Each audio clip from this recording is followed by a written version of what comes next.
I started out in editing. I was an editor. I've been an editor for much of my career in narrative film and documentary film. And I've recently segued in the last 5 years into directing and producing. And I'm directing a number of documentary films. That's sort of my passion, social justice issue documentary films. And that segue, it's interesting. It's taken me. It is definitely a sort of a lateral move, and I've really enjoyed it. I kind of reached a point in my career, I think at 40, where I felt like I was stagnating a little bit, and I wanted to branch out. I had been editing for a long time, and it seemed like a natural move was directing. I was also becoming older, like the older editor, and working with a lot of younger people, and I did feel that I was more seasoned than a lot of the directors I was working with, which made me impatient, and I felt like I needed to, in order to sort of expand a bit, and also maybe learn more, and also gain some empathy for the people I was working with, because as the editor you're always end of the line, and you're the horrible naysayer sometimes, who, even though you're an incredibly creative force on the team, you're also the naysayer who looks back and complains about everything they did wrong. Well, you didn't get this shot, you didn't do this, you didn't do that, you didn't, and I feel like being in the field has really helped me understand and kind of empathize with how challenging that part of the job is.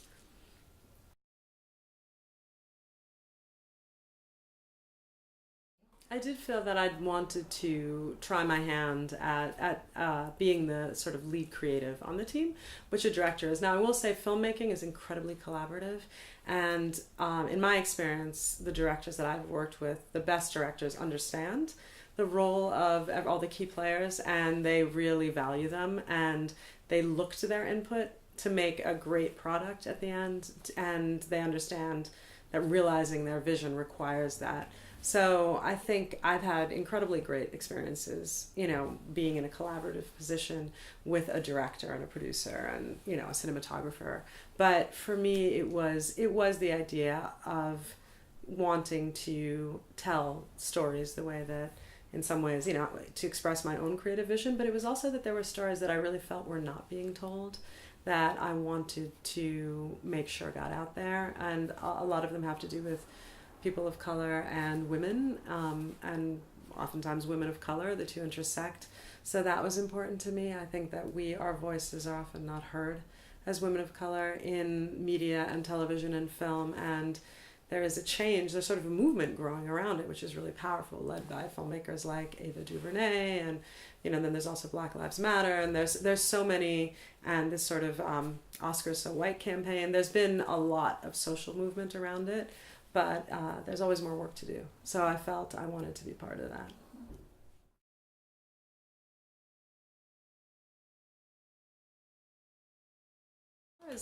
Obviously, I have my two paths. I have my editing career and then my directing career. In my editing career, I think some of the films that I am the most proud of, I worked on Spike Lee's four-part series, When the Levees Broke, and it was about Hurricane Katrina and its effect on New Orleans, and that was definitely one of the most important films I think I've ever worked on, or series, I should say. And it really, I think Spike is an incredible visionary, Spike Lee, and I owe him so much, because he actually was the person who brought me into this field. He gave me an internship when I was 21, and on his film Malcolm X, and so that from there, I just kind of was able to move forward. So that film was really powerful and meaningful, and sort of opened my eyes to what social justice films can do.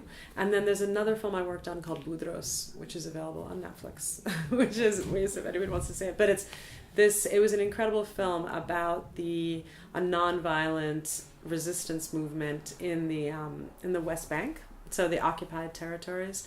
And it was essentially, in the media here, you never hear anything about that sort of occurrence happening, particularly within the Israeli-Palestinian conflict. And this story of this nonviolent protest that was ongoing, essentially there was a security wall that the Israelis erected they basically built it all around Israel to protect themselves from the threat of Palestinian terrorists. However, the wall encroached and actually took much of the land that Palestinians owned. And there was this nonviolent movement that went on there, got the government to move the border of the wall, and we never heard about it here.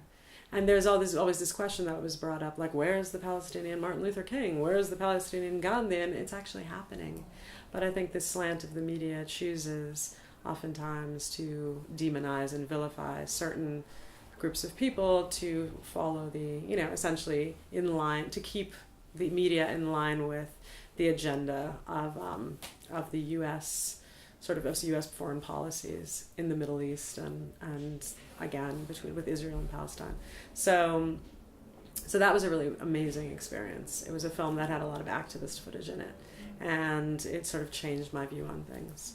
And then as far as directing, the best stuff, I think, or my favorite thing recently is a film that I directed and that came out called A Journey of 1,000 Miles, Peacekeepers. And it's a film about an all-female, all-Muslim unit of women who are sent from Bangladesh. They're police officers sent from Bangladesh out to Haiti on mission for 1 year as UN peacekeepers. And this film, I had never heard about women from my diaspora doing this kind of work. And that it was really... I really wanted to tell this story because, again, the portrayal of women, and particularly women from my part of the world, from the South Asian diaspora, in the media is often that of victims. And when it comes to Muslim women, it is either that they are absent or it is that of victims. Again, I think in line with U.S. policies in predominantly Muslim countries.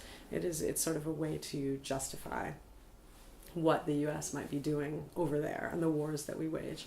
And I felt like it was really important for people to see a story about some kick-ass Muslim women that would make them accessible to us, but also to humanize them and to sort of change that narrative that the media has sort of supported for the last, honestly, probably 20 years, if not longer. So that's the film that's out now that I feel like will hopefully make some impact. Talk about.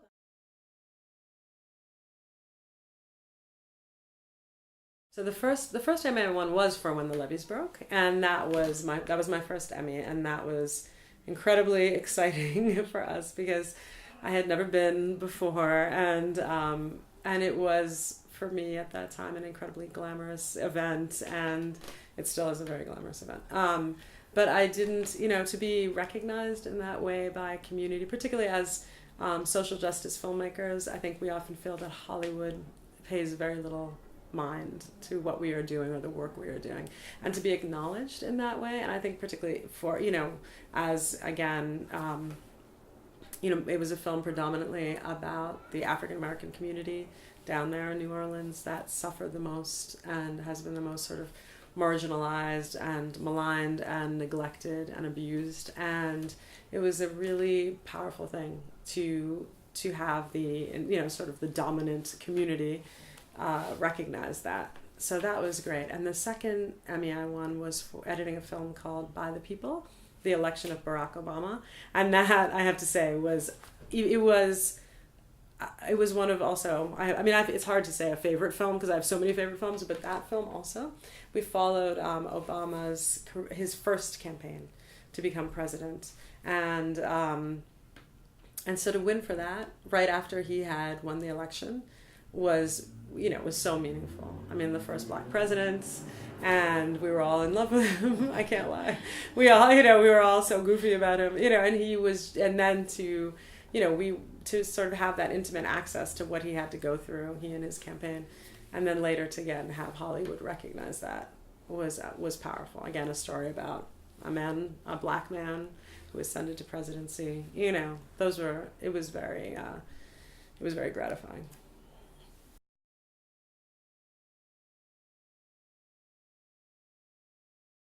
So I think in the last 2 years in particular, a lot of attention has been drawn to the fact that there's been these multiple campaigns about integrating more women into Hollywood, into powerful positions, and then also the Oscars So White campaign, which really changed the trajectory of the Oscars last year, and created some controversy, but also really a lot of strong conversations and powerful conversations, and necessary conversations about this issue. I think obviously we live in a white dominant, white supremacist culture still, and I think that in hand with the Black Lives Matter movement, Hollywood has had to step up and take notice. They've had to at least pay attention to their diversity. And there's, interestingly, there is a diversity initiative that's been implemented just this year, in which they've been trying to recruit more people of color and more women to the Academy, because historically it's been very white and very male, and these are sort of the people who are involved in the Academy and can vote for the films that that are to win the awards.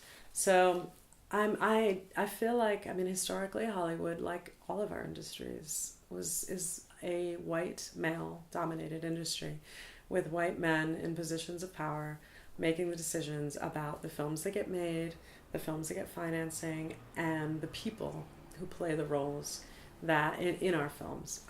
Again, there's tremendous pressure now, and I'm inspired by that. I'm really excited by the rise of certain filmmakers too in recent years, like Ryan Coogler and Ava DuVernay. And I think Spike Lee, I was kind of blessed to work with him, and he again, starting with Malcolm X, and I feel like he was one of the pioneers of his time. There were, of course, others that came before him, but he was incredibly outspoken, and remains outspoken, as we know, about these issues of sort of race, and he's not as good on gender, but I would say he's good on race, and he and he's really sort of brought that conversation to the forefront. I think now it is really upon us, and I feel this way about me as well, as people of color. If we get a foot in the door, it is our job to push it open, and to turn around and hold out our hand to everyone coming behind us. I will say that one thing I'm very impressed by, for example, is Ava DuVernay. On her last film, which just came out, the 13th, her entire crew was African American or of color. Like, she basically, we have to make concerted efforts to bring people into the fold, and I think that this is something, I hate to say, and if it doesn't happen, we actually have to talk about it. I think that we still work in a world where there will be a film, perhaps films may be being made about us, but when you look around at who's working on them and who's making the decisions about them, it's not us.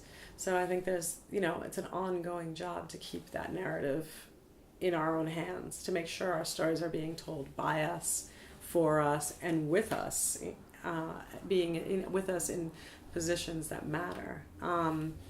So I think I feel like I've faced some of that. I do think in some ways it is easier for women. I think that women are seen as less threatening in the workplace, as that is true, and that is true across the board, than men of color. I think Black and brown men are seen as more threatening in some ways, and it is harder for them to get certain jobs. Although, interestingly, in Hollywood and in filmmaking, the directors have predominantly been male. So that is one place where I think for Black men, Black and brown men, it's been easier to ease into those positions, because there is a tremendous amount of sexism around the role of a director, and that it's historically male. But in general, I feel like women can fit into all the other roles easier, The only other one, maybe not cinematography. Cinematography too, male, predominantly male. But I think we have to kind of nurture the people who come behind us, and make sure to refer them, and to not even to refer, but and then to demand the productions that we work on have a certain diversity. There has to be a diversity initiative, and sort of in everywhere we go, we have to either demand it or essentially or start it. I think that's what I would say about it. And as far as my own trajectory, I do feel like documentary film is easier for women to get into, but partly because the amount of money as far as directing and producing, it's easier for women to get into. But partly because the money is less. You know, the notorious joke that was made at the Oscars last year by Louis C.K. was that whoever wins the Academy Award for Best Documentary or Best Short Documentary will be driving home in a Honda Civic. So I think it is much easier for people. People feel much more comfortable handing women a job when there's less at stake financially. And that is not true with narrative film. So that's also something that we have to still work on changing.